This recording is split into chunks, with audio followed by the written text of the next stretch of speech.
This is Optimal Living Daily, episode 1946, Resurrection, by Elana Miller of Zen Psychiatry.com, and I'm Justin Malik. Happy Friday and welcome to the podcast where I simply read blogs to you for free covering personal growth and self-help topics like mindfulness, minimalism, self-care, and a lot more. If you like this show, I'd greatly appreciate you sharing it with someone and getting them to subscribe or follow. It goes a really long way to keep this all going, and it really means a lot. Always makes my day to hear about people sharing it or see people sharing it online, so thank you for that. And for now, let's get right to today's post and start optimizing your life. Resurrection by Elana Miller of ZenPsychiatry.com. When I woke up this morning, the sun had just started peeking out above the horizon. I don't usually get up so early, but I had left a curtain open and the first rays of the day gently poured into my room and surrounded me. My eyes couldn't help but flutter open when I felt the warmth on my lids. The light awoke me.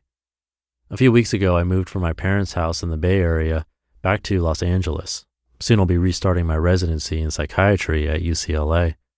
In the last month, something has transformed inside me. For most of this past year, I lamented that my chemotherapy regimen was so long. If I had been diagnosed with a more common subtype of lymphoma like B-cell or Hodgkin's, my treatment course would have been only 6 months instead of 3 years, only. While the first 6 months were rough, I was strong. I was holding on.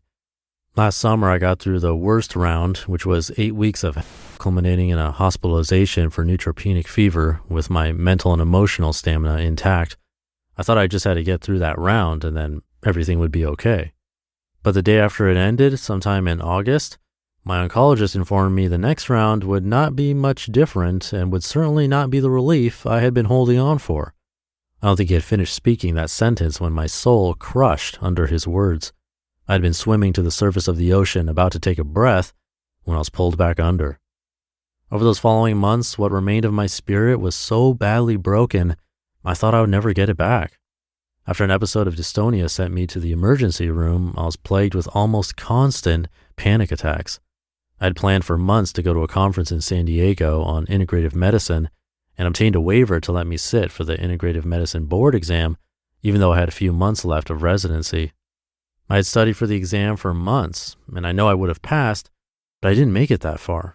My first night in the hotel by myself was so terrifying, I hopped on a plane the next day to go back home, missing the conference and the exam.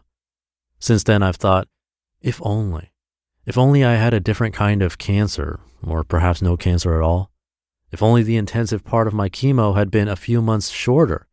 If only I had been a little bit stronger. But now for the first time, I don't wish things had been different. If I could take it all back, as if that's something I could do, I'm not sure I would. It was so hard that I had to let go. I had to open myself up to all of it, the pain, the lack of control, the growth. If I hadn't been broken, I couldn't have been reborn. Now I have a sensitivity toward others I didn't have before. I have an intuitive connection with the universe that'll make me a better doctor and help me lead a more joyous life. I feel a power inside me. It holds like a mountain even when the pains of life rush against it. It's interesting to notice the way others now react to me. In the same way some people had trouble with my fall, they have trouble with my rebirth.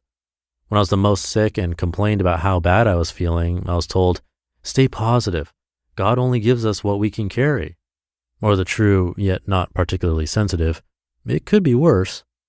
Now when I talk about how happy I am, how excited I am about the future, how the world feels full of endless possibilities, some people express their discomfort by trying to bring me down a notch. The comments are subtle, but not mistakable. Well, don't go believing your own press releases. Or, maybe you feel good now, but there will probably be downs too. Or the true, yet not particularly sensitive, you could still relapse, right? When I first heard these comments before I understood what was happening, each one dimmed a little bit of my fire. Why would anyone want to bring me down after I've been through so much? But now I understand that people may be more comfortable with someone who's in a box they can understand. And when you're under the box, they want to bring you up. And when you're above it, they want to pull you down.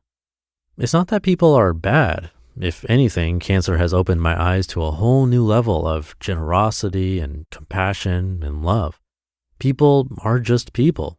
Sometimes their alma shugas gets in the way. The studio where I sleep has windows that face north.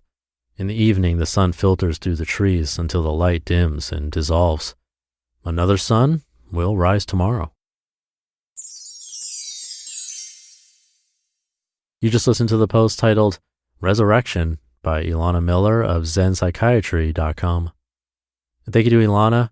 She actually did relapse after this post was written with a worse prognosis, but made it through a stem cell transplant and has been recovering and again in remission. So definitely been through a lot and has so much to share. Come by ZenPsychiatry.com to show her support.